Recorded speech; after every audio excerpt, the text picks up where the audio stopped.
परम आदरणीय श्रोतागण, सादर नमन। आशा करता हूँ आप स्वस्थ एवं प्रसन्न मुद्रा में होंगे। आज आपके समक्ष प्रस्तुत है श्रीमद् भागवत महापुराण चतुर्थ स्कंद 30वां अध्याय, जिसमें प्रचेताओं को श्री विष्णु भगवान के वरदान का वर्णन है। सच्चिदानंद रूपाय विश्वोत्पत्त्याय दिहेतवे तापत्रय विनाशाय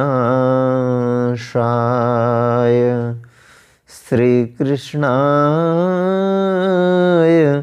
वयं नमः।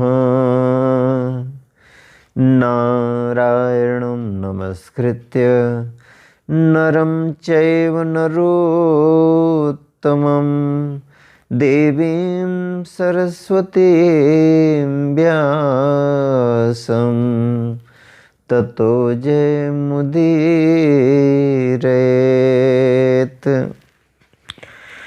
विदुर जी ने पूछा, ब्राह्मण, आपने राजा प्राचीन बरही के जिन पुत्रों का वर्णन किया था, उन्होंने रुद्रगीत के द्वारा श्री हरि की स्तुति करके क्या सिद्धि प्राप्त की? बारहस्पत्य मोक्षाधिपति श्री नारायण के अत्यंत प्रिय भगवान शंकर का अकस्मात सानिध्य प्राप्त करके प्रचेताओं ने मुक्ति तो प्राप्त की होगी, प्रचेताओं ने मुक्ति तो प्राप्त की ही होगी।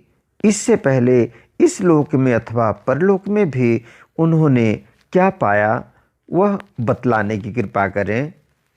श्री मैत्रेय जी ने कहा, विदुर जी, पिता के आज्ञाकारी प्रचेताओं ने समुद्र के अंदर खड़े रहकर रुद्रगीत के जप रूपी यज्ञ और तपस्या के द्वारा समस्त शरीरों के उत्पादक भगवान श्रीहरि को प्रसन्न कर लिया। तपस्या करते करते 10,000 वर्ष बीत जाने पर पुराण पुरुष श्री नारायण अपनी मनोहर कांति द्वारा उनके तपस्या जनित क्लेश को शांत करते हुए सौम्य विग्रह से उनके सामने प्रकट हुए। गरुड़ जी के कंधे पर बैठे हुए श्री भगवान ऐसे जान पड़ते थे मानो सुमेरु के शिखर पर कोई श्याम घटा छाई हो। उनके श्री अंग में मनोहर पीतांबर और कंठ में कौस्तुभ मणि सुशोभित थे। अपनी दिव्य प्रभा से वे सब दिशाओं का अंधकार दूर कर रहे थे। चमकीले सुवर्णमय आभूषणों से युक्त उनके कमनीय कपोल और मनोहर मुखमंडल की अपूर्व शोभा हो रही थी। उनके मस्तक पर झिलमिलाता हुआ मुकुट शोभायमान था। प्रभु की 8 भुजाओं में 8 आयुध थे। देवता, मुनि और पार्षदगण सेवा में उपस्थित थे तथा गरुड़ जी किन्नरों की भांति साममय पंखों की ध्वनि से कीर्तिगान कर रहे थे। उनकी 8 लंबी लंबी स्थूल भुजाओं के बीच में लक्ष्मी जी से स्पर्धा करने वाली वनमाला विराजमान थी। आदि पुरुष श्री नारायण ने इस प्रकार पधार कर अपने शरणागत प्रचेताओं की ओर दया दृष्टि से निहारते हुए मेघ के समान गंभीर वाणी में कहा। श्री भगवान ने कहा, राजपुत्रों, तुम्हारा कल्याण हो। तुम सब में परस्पर बड़ा प्रेम है और स्नेहवश तुम एक ही धर्म का पालन कर रहे हो। तुम्हारे इस आदर्श सौहार्द से मैं बड़ा प्रसन्न हूँ। मुझसे वर मांगो। जो पुरुष सायंकाल के समय प्रतिदिन तुम्हारा स्मरण करेगा, उसका अपने भाइयों में अपने ही समान प्रेम होगा तथा समस्त जीवों के प्रति मित्रता का भाव हो जाएगा। जो लोग सायंकाल और प्रातःकाल एकाग्र चित्त से रुद्र गीत द्वारा मेरी स्तुति करेंगे, उनको मैं अभीष्ट वर और शुद्ध बुद्धि प्रदान करूँगा। तुम लोगों ने बड़ी प्रसन्नता से अपने पिता की आज्ञा शिरोधार्य की है, इससे तुम्हारी कमनीय कीर्ति समस्त लोकों में फैल जाएगी। तुम्हारे एक बड़ा ही विख्यात पुत्र होगा, वह गुणों में किसी भी प्रकार ब्रह्मा जी से कम नहीं होगा तथा अपनी संतान से तीनों लोकों को पूर्ण कर देगा। राजकुमारों, कंडु ऋषि के तपोनाश के लिए इंद्र की भेजी हुई प्रमलोचा अप्सरा से एक कमल नयनी कन्या उत्पन्न हुई थी। उसे छोड़कर वह स्वर्ग लोक को चली गई। तब वृक्षों ने उस कन्या को लेकर पाला पोसा। जब वह भूख से व्याकुल होकर रोने लगी, तब औषधियों के राजा चंद्रमा ने दयावश उसके मुंह में अपनी अमृत वर्षिणी तर्जनी अंगुली दे दी। तुम्हारे पिता आजकल मेरी सेवा भक्ति में लगे हुए हैं। उन्होंने तुम्हें संतान उत्पन्न करने की आज्ञा दी है, अतः तुम शीघ्र ही उस देवोपम सुंदरी कन्या से विवाह कर लो। तुम सब एक ही धर्म में तत्पर हो और तुम्हारा स्वभाव भी एक सा ही है, इसलिए तुम्हारे ही समान धर्म और स्वभाव वाली वह सुंदरी कन्या तुम सभी की पत्नी होगी तथा तुम सभी में उसका समान अनुराग होगा। तुम लोग मेरी कृपा से 10 लाख दिव्य वर्षों तक पूर्ण बलवान रहकर अनेकों प्रकार के पार्थिव और दिव्य भोग भोगोगे। अंत में मेरी अविचल भक्ति से हृदय का समस्त वासना रूप मल दग्ध हो जाने पर तुम इस लोक तथा परलोक के नरक तुल्य भोगों से उपरत होकर मेरे परम धाम को जाओगे। जिन लोगों के कर्म भगवद अर्पण बुद्धि से होते हैं और जिनका सारा समय मेरी कथा वार्ताओं में ही बीतता है, वे गृहस्थाश्रम में रहे तो भी घर उनके बंधन का कारण नहीं होते।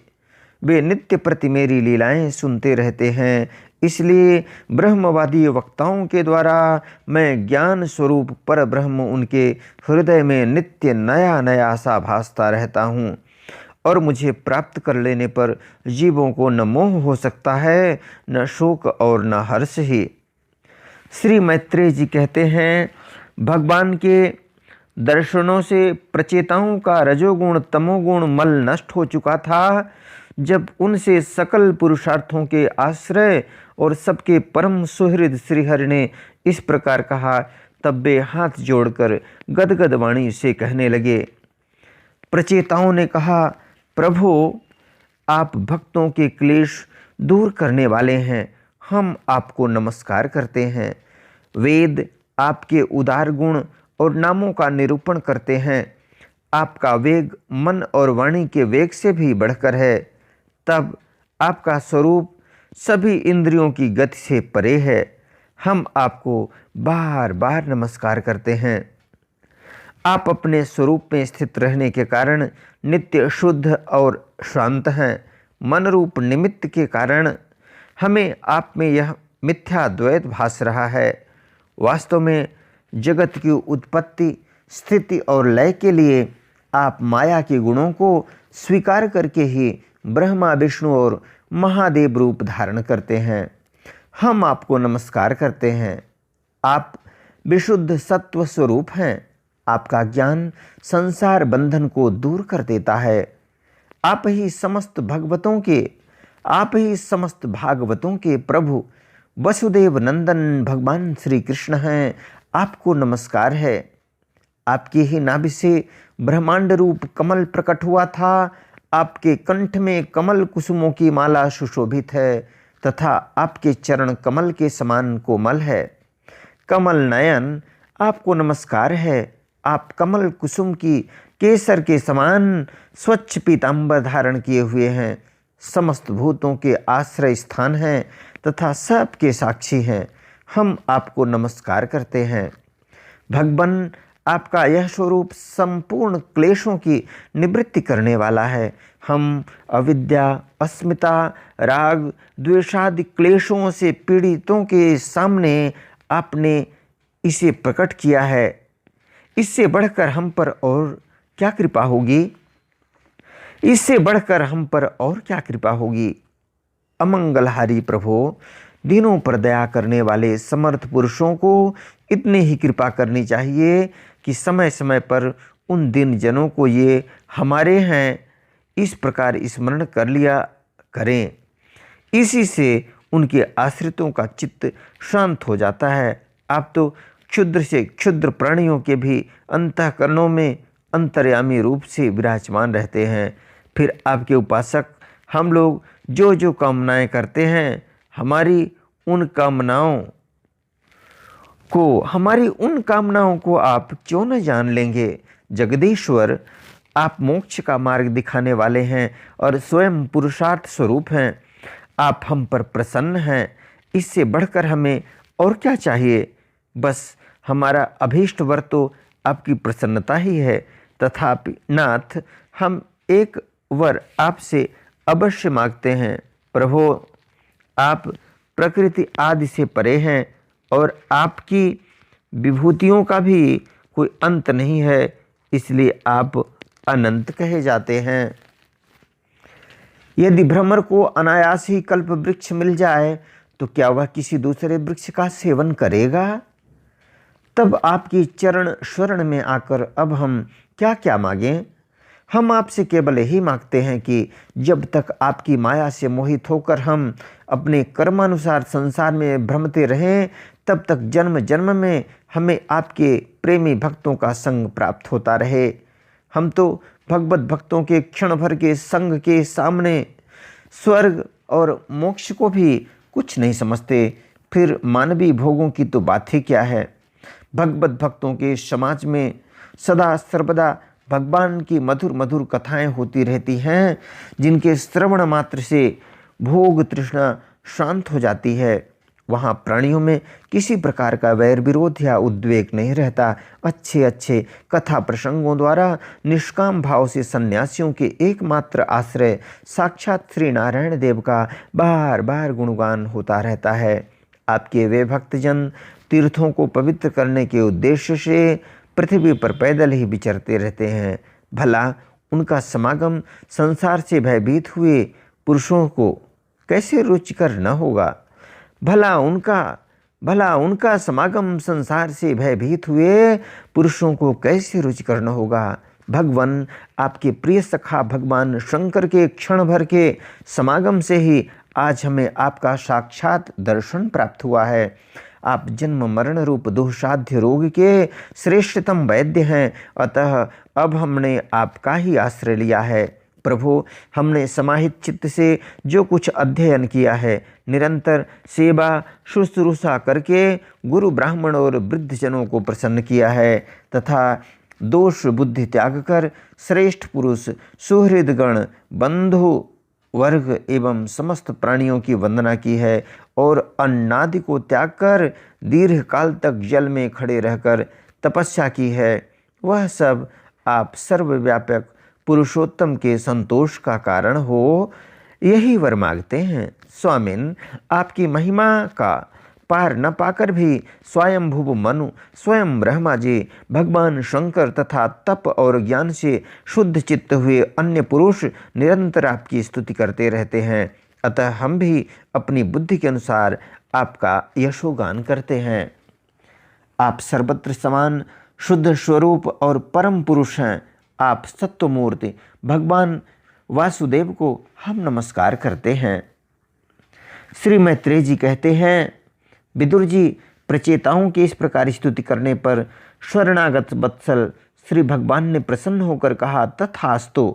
अप्रतिहत प्रभाव श्रीहरि की मधुर मूर्ति के दर्शनों से अभी प्रचेताओं के नेत्र तृप्त नहीं हुए थे, इसलिए वे उन्हें जाने देना नहीं चाहते थे।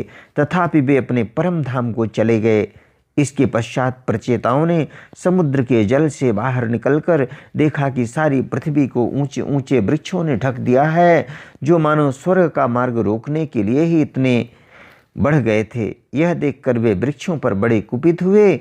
तब उन्होंने पृथ्वी को वृक्ष लता आदि से रहित कर देने के लिए अपने मुख से प्रचंड वायु और अग्नि को छोड़ा, जैसे कालाग्नि रुद्र प्रलय काल में छोड़ते हैं। जब ब्रह्मा जी ने देखा कि वे सारे वृक्षों को भस्म कर रहे हैं, तब वे वहां आए और प्राचीन बरही के पुत्रों को उन्होंने युक्तिपूर्वक समझाकर शांत किया।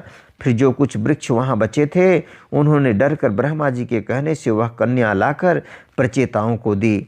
प्रचेताओं ने भी ब्रह्मा जी के आदेश से उस मारिषा नाम की कन्या से विवाह कर लिया।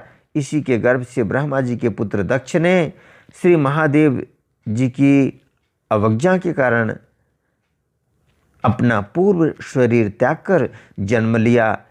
इन्हीं दक्ष ने चाक्षुष मनवंतर आने पर, जब कालक्रम से पूर्व सर्ग नष्ट हो गया, भगवान की प्रेरणा से इच्छानुसार नवीन प्रजा उत्पन्न की। जब कालक्रम से पूर्व सर्ग नष्ट हो गया, भगवान की प्रेरणा से इच्छानुसार नवीन प्रजा उत्पन्न की। इन्होंने जन्म लेते ही अपनी कांति से समस्त तेजस्वियों का तेज छीन लिया। ये कर्म करने में बड़े दक्ष कुशल थे, इसी से उनका नाम दक्ष हुआ। इन्हें ब्रह्मा जी ने प्रजापतियों के नायक के पद पर अभिषिक्त कर सृष्टि की रक्षा के लिए नियुक्त किया, और इन्होंने मरीचि आदि दूसरे प्रजापतियों को अपने अपने कार्य में नियुक्त किया। इति श्रीमद्भागवते महापुराणे पारमहंस्यां संहितायां चतुर्थ स्कंधे 3 अध्याय। बोलो वृंदावन बिहारी लाल की जय। यदक्षरपदभ्रष्टं मात्राहीनं च यद्भवेत् तत्सर्वं क्षम्यतां देव प्रसीद परमेश्वर। वीडियो देखने के लिए धन्यवाद एवं आभार। जय हिंद, जय जगत। आपका जीवन मंगलमय हो।